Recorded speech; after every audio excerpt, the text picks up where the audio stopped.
دہلی کے وزیر اعلیٰ اروند کیجریوال نے اپنی گرفتاری کے خلاف سپریم کورٹ میں دائر اپیل واپس لے لی ہے۔ نئی دہلی سے موصولہ رپورٹ کے مطابق دہلی کے وزیر اعلیٰ اروند کیجریوال نے اپنی گرفتاری کے خلاف سپریم کورٹ میں دائر اپیل سماعت سے پہلے ہی واپس لے لی۔ دہلی کے وزیر اعلیٰ اور عام آدمی پارٹی کے کنوینر کی جانب سے اپیل واپس لینے کی درخواست میں کہا گیا ہے کہ وہ ای ڈی کی حراست کا سامنا کریں گے۔ رپورٹ میں بتایا گیا ہے کہ justice Sanjiv Khanna, justice M Sundresh اور جسٹس بیلا ایم ترویدی پر مشتمل 3 رکنی بینچ نے مسٹر کیجریوال کی درخواست منظور کرتے ہوئے اپیل واپس کر دی۔ یاد ہے کہ دہلی کے وزیر اعلیٰ اروند کیجریوال کو ایکسائز پالیسی میں مبینہ گھوٹالے کے الزام میں جمعرات کی رات گرفتار کر لیا گیا تھا۔ انہیں ای ڈی نے جمعرات کی رات ان کی رہائش گاہ پر 2 گھنٹے تک پوچھ گچھ کے بعد گرفتار کیا۔ ان کی گرفتاری کے بعد عام آدمی پارٹی کے سینئر رہنما اور کابینی وزیر آتشی نے کہا تھا کہ مسٹر کیجریوال استعفیٰ نہیں دیں گے اور جیل کے اندر سے ہی حکومت چلائیں گے۔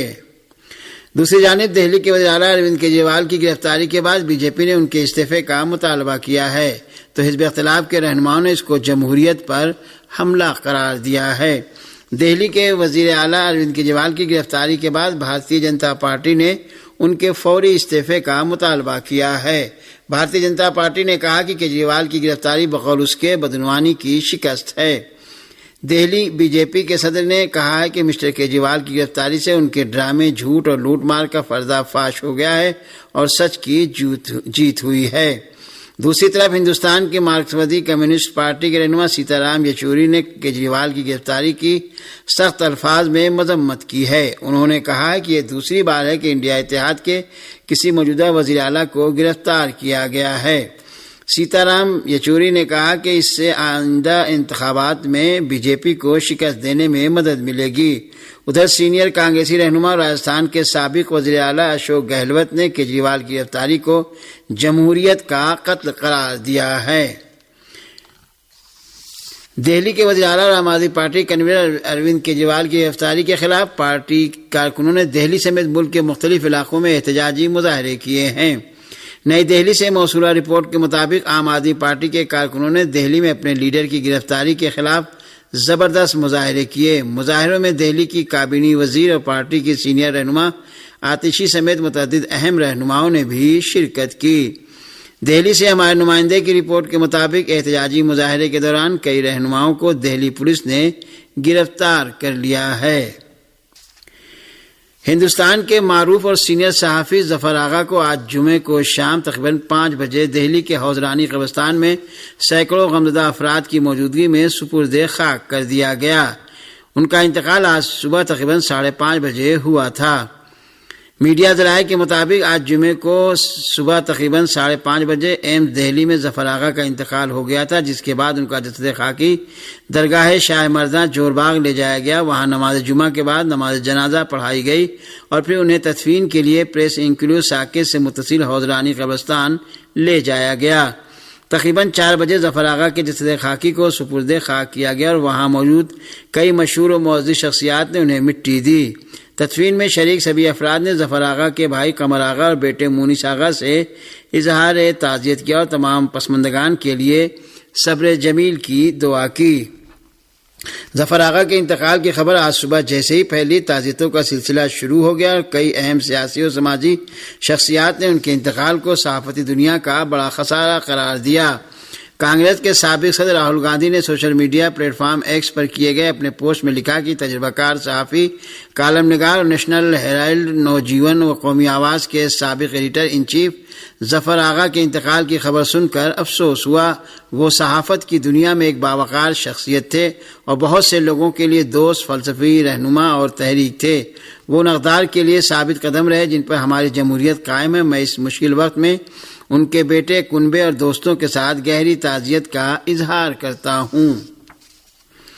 تحریک انصاف کے رہنما علی محمد خان نے امریکی معاون وزیر خارجہ ڈونلڈ لو کے بیان پر رد عمل ظاہر کرتے ہوئے کہا کہ اگر سائفر نہیں تھا تو پھر امریکی سفیر کو بلا کر ڈی مارش کیوں کرایا گیا۔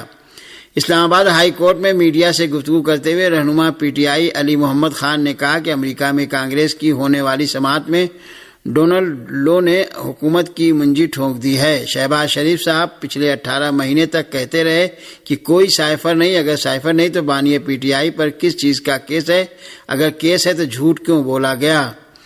علی محمد خان نے کہا کہ شہباز شریف اور اس کی حکومت پہ 62-63 لگنا چاہیے۔ اسد مجید ہمارے ملک کے مایہ ناز ڈیولپمنٹ تھے، ان کو ڈونلڈ لو کے بیان پر رد عمل دینا چاہیے۔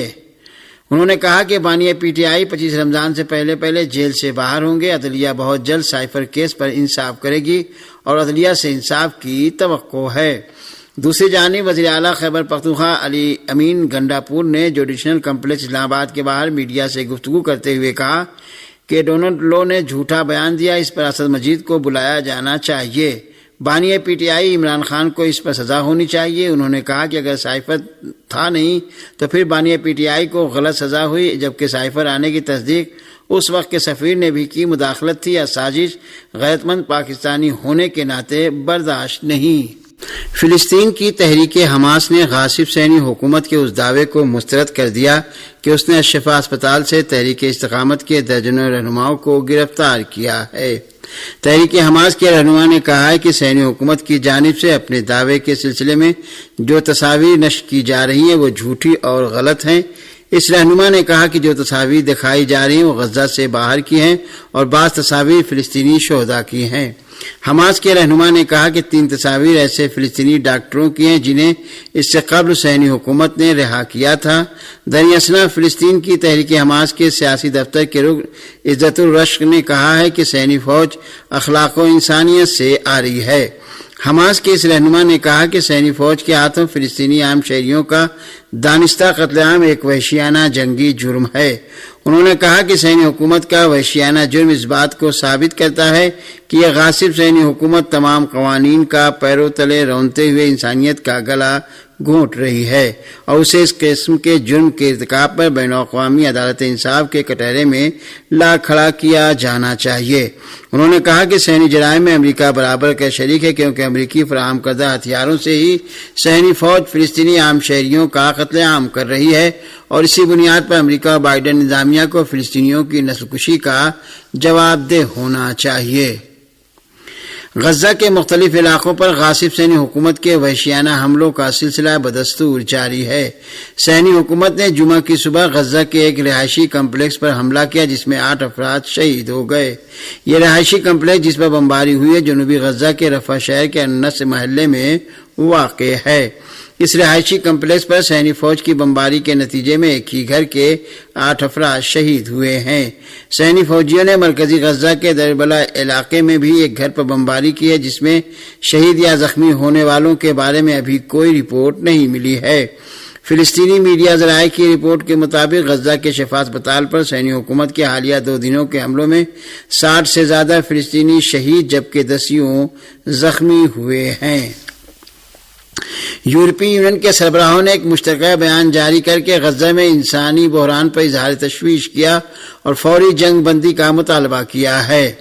یورپی یونین کے سربراہوں کی مشترکہ بیان میں کہا گیا ہے کہ یورپی کونسل عام شہریوں کے بے مثال جانی نقصان سے وحشت میں ہے اور جنگ فوراً بند کرنے کا مطالبہ کرتی ہے۔ اس بیان میں کہا گیا ہے کہ جنگ بندی ایسی ہونا چاہیے کہ جو پائیدار ہو اور تمام اسرائیلی قیدیوں کی بلا قید و شرط رہائی اور غزہ کے اندر انسان دوستانہ امداد کی ترسیل پر منتج ہو۔ یورپی کونسل نے غزہ میں قحط و بھوک مری کے خطرے اور امناک انسانی صورتحال پر شدید تشویش ظاہر کرتے ہوئے غزہ تک فوراً مکمل رسائی اور بلا روک ٹوک انسانی امداد کی ترسیل پر زور دیا ہے۔ یورپی سربراہوں نے صہیونی حکومت سے مطالبہ کیا ہے کہ وہ سرحدی شہر رفح پر حملہ نہ کرے کہ جہاں لاکھوں فلسطینی پناہ لیے ہوئے ہیں۔ یورپی سربراہوں نے اس بات کا ذکر کرتے ہوئے کہ اس وقت رفح میں 10 لاکھ سے زیادہ فلسطینی جنگ سے بھاگنے کی کوشش میں اور انسانی امداد کے منتظر ہیں، انتباہ دیا ہے کہ اس علاقے میں فوجی آپریشن انسانی بحران میں شدت آنے کا باعث ہوگا۔ یورپی سربراہوں کے بیان میں بین الاقوامی قوانین کا احترام کرنے اور تل ابیب کے خلاف عالمی عدالت کے فیصلے پر عمل درآمد کی ضرورت پر زور دیا گیا ہے۔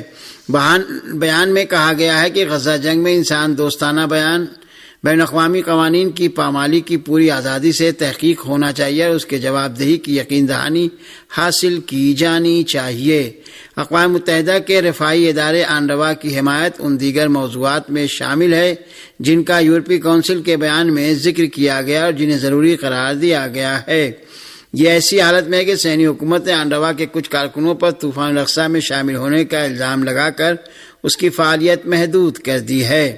یورپی کونسل نے غرب اردن میں تشدد کو فوراً روکنے کا مطالبہ کرتے ہوئے مقدس مقامات تک محفوظ رسائی کی ضمانت طلب کی ہے۔